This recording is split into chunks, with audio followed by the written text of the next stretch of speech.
All right, today we're cracking open a philosophical cold case. We're going to uncover an ancient Indian school of thought that was so radical, so challenging, that its own books were literally lost to history.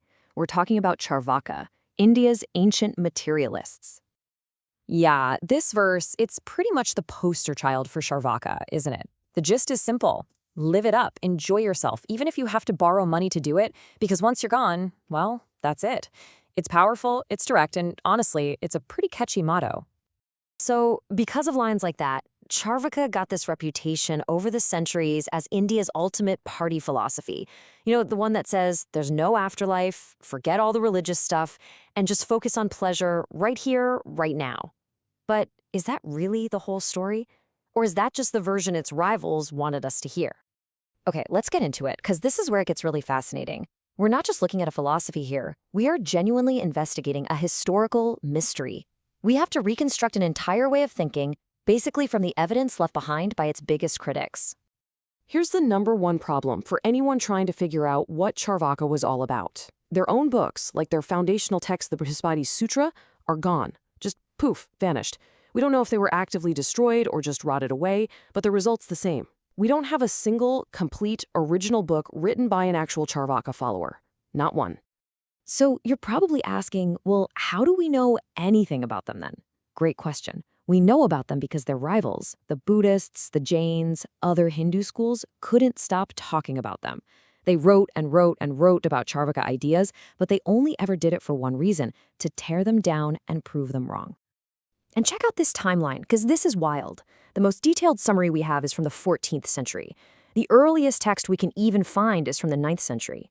We're talking about sources written hundreds, sometimes almost 2,000 years after Charvaka was at its peak.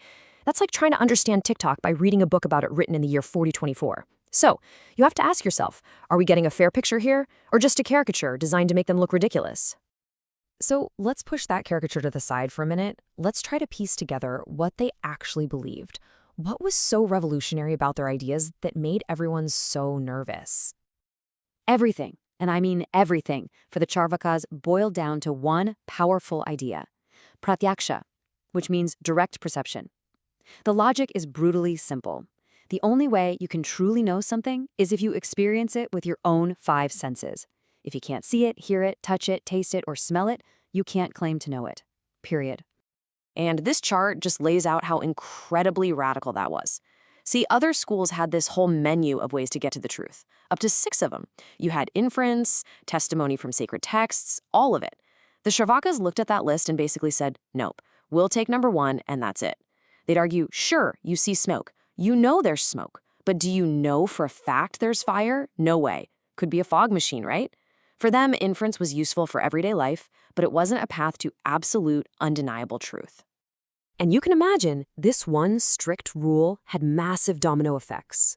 If you can only know what you can sense, then all those big concepts, a soul, karma, reincarnation, heaven, hell, they just crumble. Can you see a soul? Can you touch karma?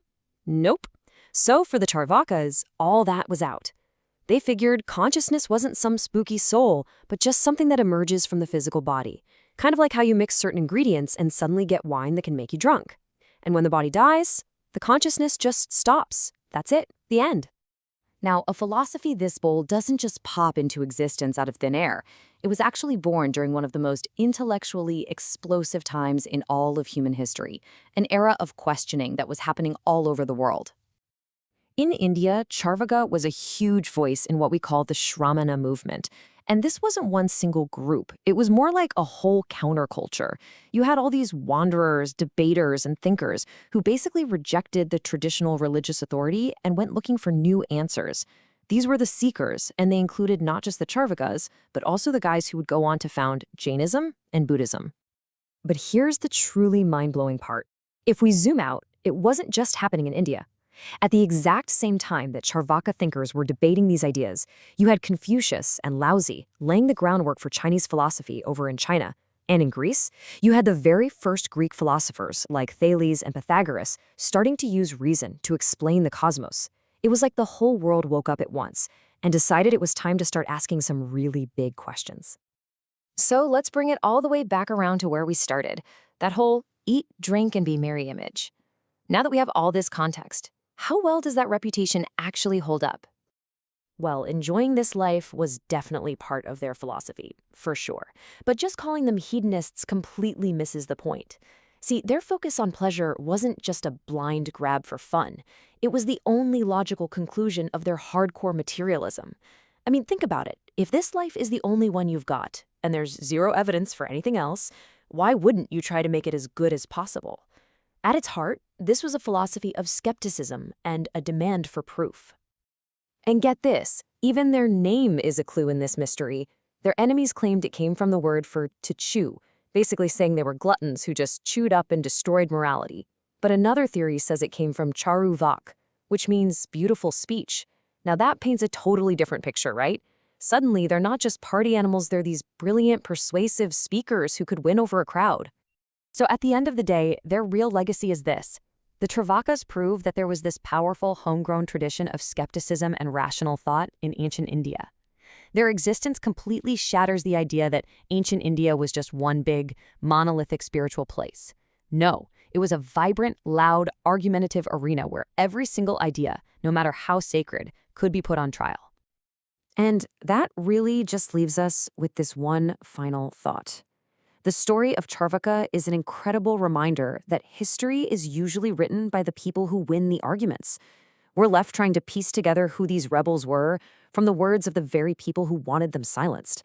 And it really makes you wonder, what other brilliant, challenging, world-changing ideas have been totally lost to time just because their side didn't win?